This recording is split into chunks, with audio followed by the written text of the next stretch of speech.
कमरे में एक युवक बिस्तर पर दर्द से बुरी तरह करहा रहा था। उसके पिता और नौकर ने उसके हाथों को पकड़ रखा था। वो बुरी तरह चीख रहा था, जिसे सुनकर कमरे के बाहर गांव के लोगों की भीड़ जमा हो गई थी। आ, आ, ये दर्द मुझसे बर्दाश्त नहीं हो रहा। माँ, प्लीज मुझे कोई चाकू ला दो। मैं इसे काट कर बाहर निकाल दूंगा। प्लीज मेरे हाथ छोड़ दो। अचानक विजय ने झटके से अपना हाथ नौकर श्याम से छुड़वाया और दौड़कर सामने टेबल पर रखे इंक पेन को उठा लिया। उसने एक नजर उस पेन को घूर कर देखा। वो चीखते हुए उसे अपने सीने में घोंपने ही जा रहा था कि तभी उसकी मां ने आकर पेन उसके हाथ से छीन लिया।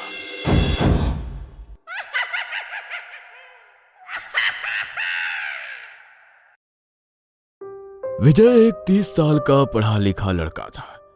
MBBS खत्म करने के बाद MD कर रहा था। पूरा परिवार बेटे की सफलता के कारण सीना फुलाए घूम रहा था कि एक रात कुछ ऐसा हुआ जिसने विजय के परिवार की कुंडली बदल कर रख दी। आधी रात का समय था। खाना खाने के बाद विजय अपने कमरे में AC चलाकर चैन से सो रहा था कि सीने में हो रहे दर्द से अचानक उसकी नींद टूट जाती है। उसके सीने में भयंकर चुभन हो रही थी।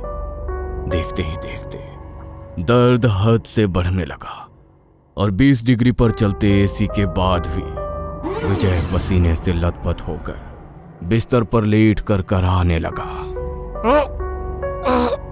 ये कैसा दर्द है जो सीने से कंधों की ओर जा रहा है?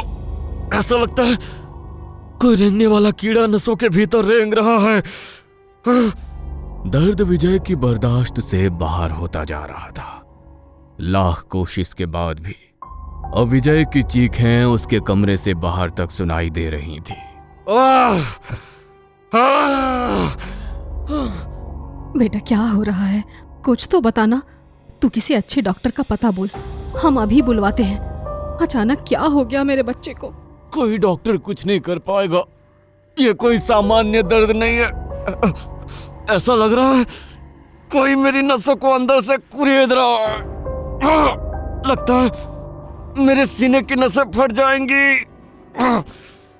विजय के मुंह से खून आने लगा था और दर्द से बेचैन होकर अब उसने अपने शर्ट भी उतार कर फेंक दी थी। ये क्या है जी? देख रहे हैं इसके खाल के नीचे कुछ रेंगता नजर आ रहा है। ये क्या बला है? ठीक कहती हो, यह तो किसी कीड़े जैसा लग रहा है। बेटे की हालत देखकर विजय के पिता ने कुछ ही देर में उसके जानने वाले काबिल डॉक्टर की टीम वहां जमा कर ली थी। लेकिन डॉक्टर ये देखकर हैरान रह गए कि विजय की सारी जांच एकदम क्लियर है। जो विजय महसूस कर रहा था वो कोई शारीरिक बीमारी नजर नहीं आ रही थी। मैंने कहा था ना कि कोई डॉक्टर मेरी मदद नहीं कर पाएगा। मैंने कहा था आप लोगों से, ये कुछ और ही है। लेकिन ये क्या है? मैं खुद ही इसी सवाल का जवाब ढूंढ रहा हूं। इतना कहकर विजय दर्द से तड़प उठा। तभी कुछ ऐसा हुआ जिसके कारण वहां खड़े सभी डॉक्टरों और उसके परिवार की आंखें फटी रह गईं। विजय के सीने की त्वचा के नीचे कुछ लंबा और काला सा आकार तेजी से रेंगता दिखाई दिया। वो कभी बाईं पसलियों तक जाता तो कभी गर्दन की ओर चढ़ने लगता। मुझे लगता है हमें विजय को हॉस्पिटल शिफ्ट करना चाहिए। हम और इंतजार नहीं कर सकते। इसका शरीर नीला पड़ने लगा है। अगले 3 दिनों तक विजय अस्पताल में भर्ती रहा। दवाइयां देने के बाद भी दर्द कम होने के बजाय बढ़ता जा रहा था। रात होते ही उसके शरीर के अलग अलग हिस्सों में वही रेंगने वाली चीज दिखाई देने लगती। कभी हाथों में, कभी पेट में, कभी गर्दन में। कभी वो नसों से होकर उसके सर में चला जाता तो कभी उसकी आंखों में पहुंच जाता। हर बार विजय दर्द से बेहाल हो जाता और उसके मुंह से खून बहने लगता। आंखें लाल हो जाती और शरीर नीला पड़ने लगता। कोई दवा, कोई इलाज मानो उस पर काम नहीं कर रहा था। सोमेश, सुनना, मेरे कान में कुछ रेंग रहा है मेरे भाई, मेरे कान का पर्दा फट जाएगा। कुछ करो भगवान के लिए, कुछ करो। मुझे बेहोशी का इंजेक्शन दे दो, मैं ये दर्द बर्दाश्त नहीं कर सकता। सर, आई थिंक विजय ठीक कह रहा है। हमने अपनी हर कोशिश करके देख लिया है। जो रेंगने वाली चीज़ हमें खुली आंखों से दिखाई दे रही है, किसी भी अल्ट्रासाउंड, एक्सरे, ब्लड रिपोर्ट में पकड़ में क्यों नहीं आ रही?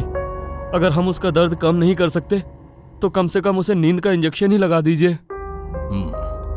ठीक है, लगा दो इंजेक्शन।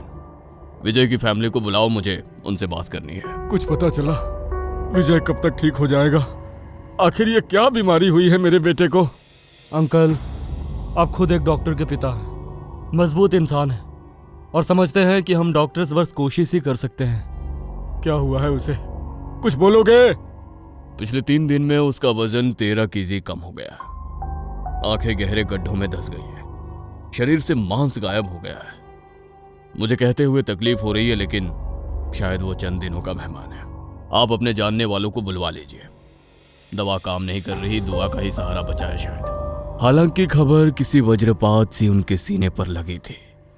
फिर भी खुद को संभालते हुए विजय के पिता ने फोन निकाला और पुरानी हवेली को मिला दिया। अम्मा, मेरा विजय।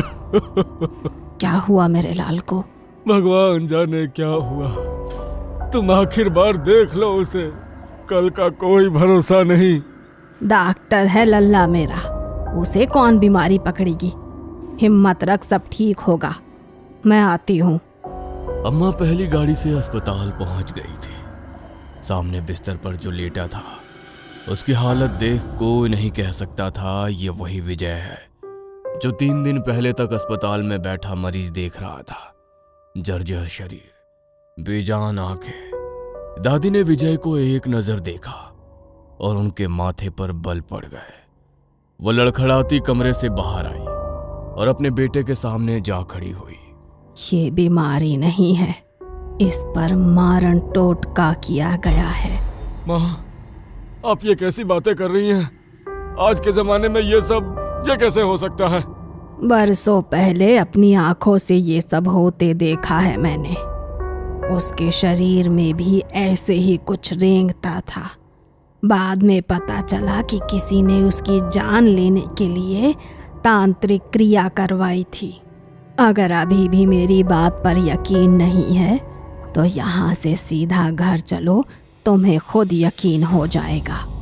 दादी की बात सुनकर विजय के पिता और माँ दोनों की आंखें हैरानी से खुली रह गई थी।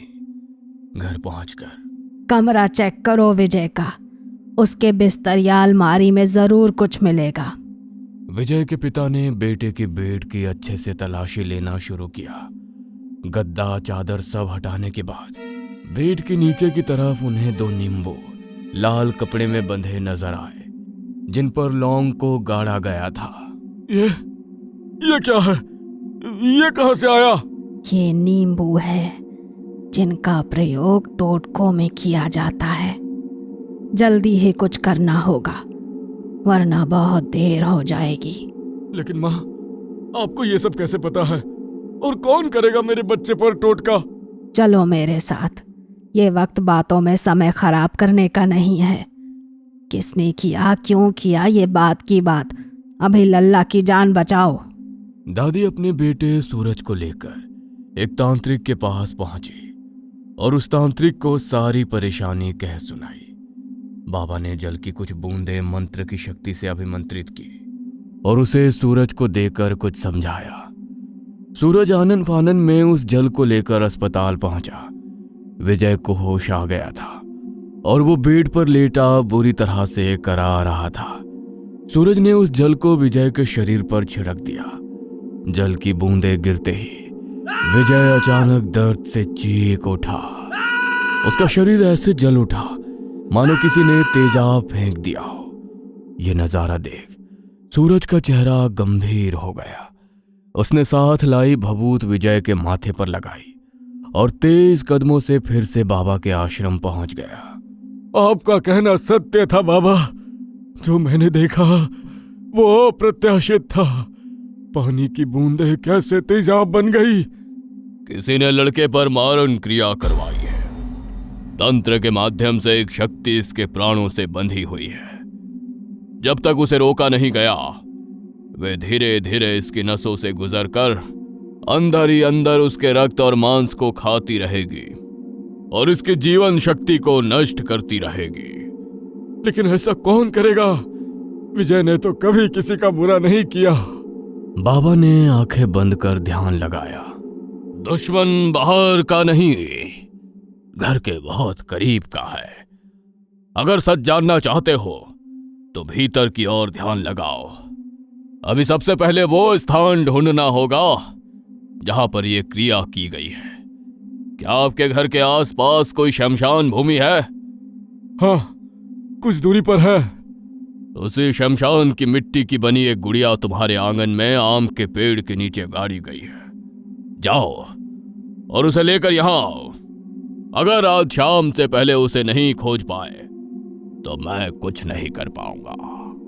बाबा की बात सुनकर विजय के पिता दौड़ते हुए घर गए और आंगन में आम के पेड़ के नीचे खुदाई करने लगे।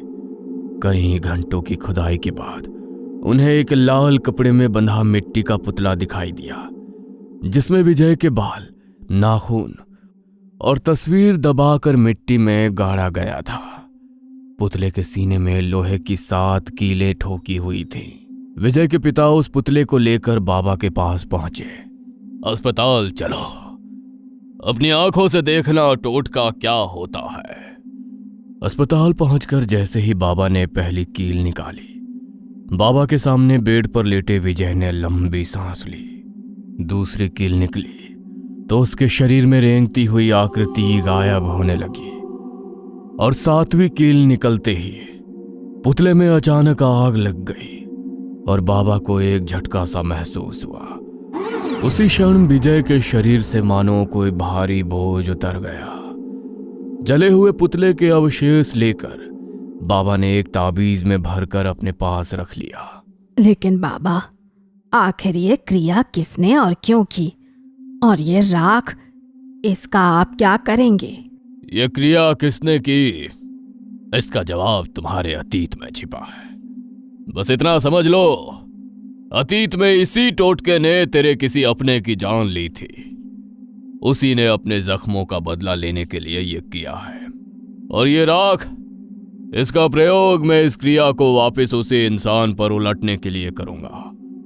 तुम देखते जाओ उसका क्या हश्र होता है।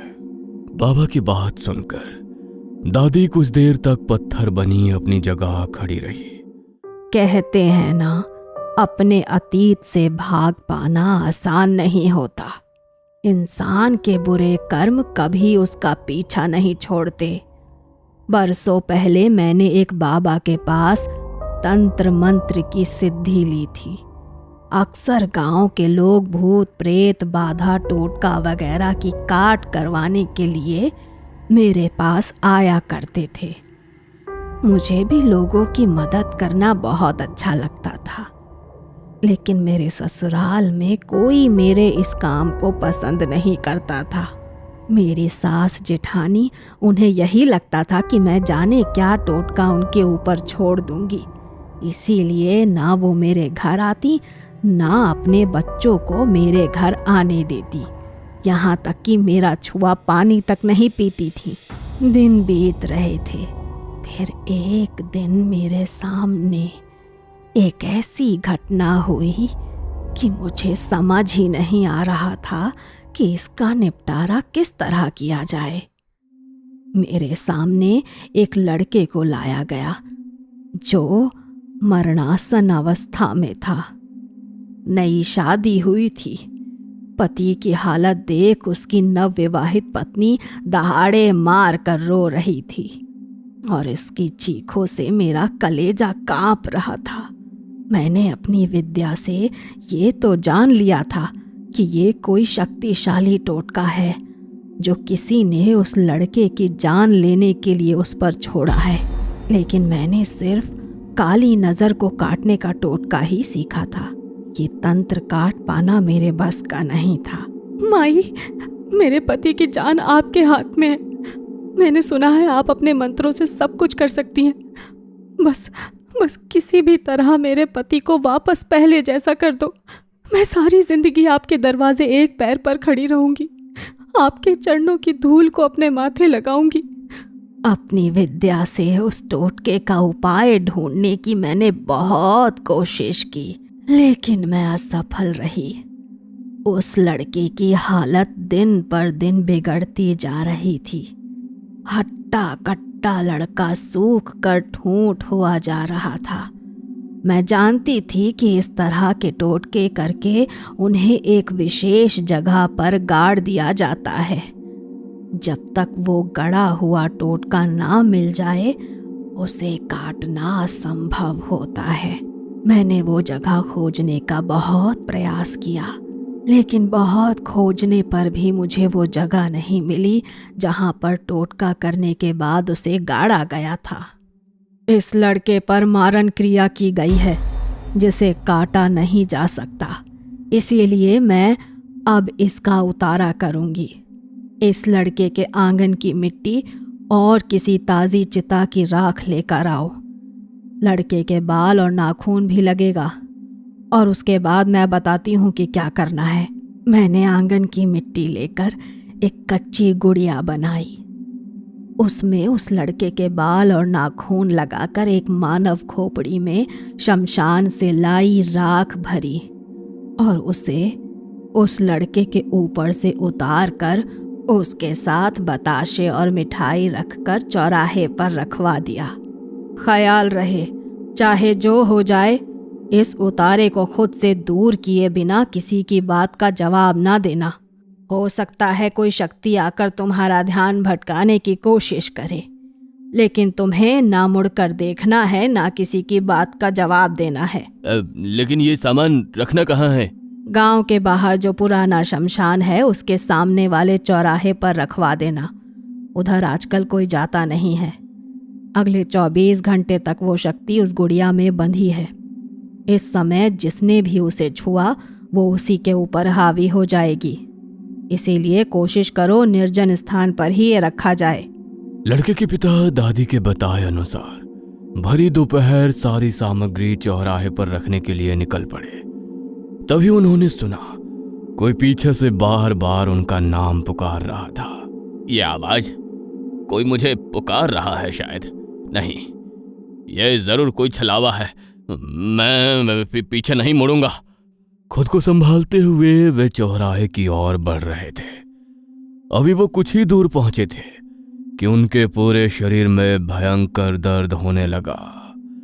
गला ऐसे सूख गया कि ऐसा लगता था प्यास से प्राण निकल जाएंगे। अब उनसे 1 इंच भी आगे ना हिला जा रहा था, जैसे कोई शक्ति उन्हें वहां जाने से रोक रही थी। लाख कोशिश के बाद भी उसकी हिम्मत जवाब देने लगी और उसने ये उतारा गांव से बाहर रखने की बजाय दादी के घर के पास वाले चौराहे पर ही रख दिया।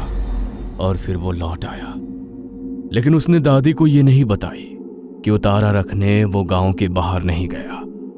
उस रात पूरा गांव अपने घर में खाना खाकर आराम कर रहा था। ना जाने उस रात होने को क्या मंजूर था। सबके सोने के बाद दादी के जेठ का 18 साल का बेटा दादी के घर आने के लिए निकल पड़ा। रास्ते में वही चौराहा पड़ा जिस पर उतारा रखा गया था। एकाएक उसे सामने से एक गाड़ी उसकी ओर आती हुई नजर आई। खुद को बचाने के चक्कर में दीपक का पांव उस टोटके से जा लगा और अचानक उसकी आंखों के आगे अंधेरा छा गया। वो उसी पल जमीन पर गिर पड़ा।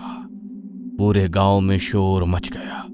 हर जुबान पर यही बात थी कि चाची ने टोटका करके अपने ही घर के बेटे की जान ले ली। यह सुनकर दादी के पैरों तले जमीन खिसक गई। वो लड़का जिस पर दादी ने उतारा किया था वो मौत के मुंह से लौट आया था, लेकिन दादी का अपना बच्चा दीपक, उसे बचाने के लिए दादी कुछ ना कर सकी। उस दिन उसने मौत का वो मंजर देखा कि सोचकर आज भी उसकी रूह कांप जाती है। उसे खून की उल्टियां होने लगी। इससे पहले कि कोई कुछ कर पाता, वो सबको छोड़कर चला गया।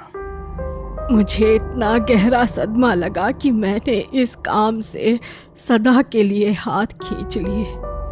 मेरी जेठानी ने अपने बेटे की मौत का जिम्मेदार मुझे माना। पूरा परिवार मेरे खिलाफ था। इसके टोने टोटके ने मेरे बच्चे की जान ले ली।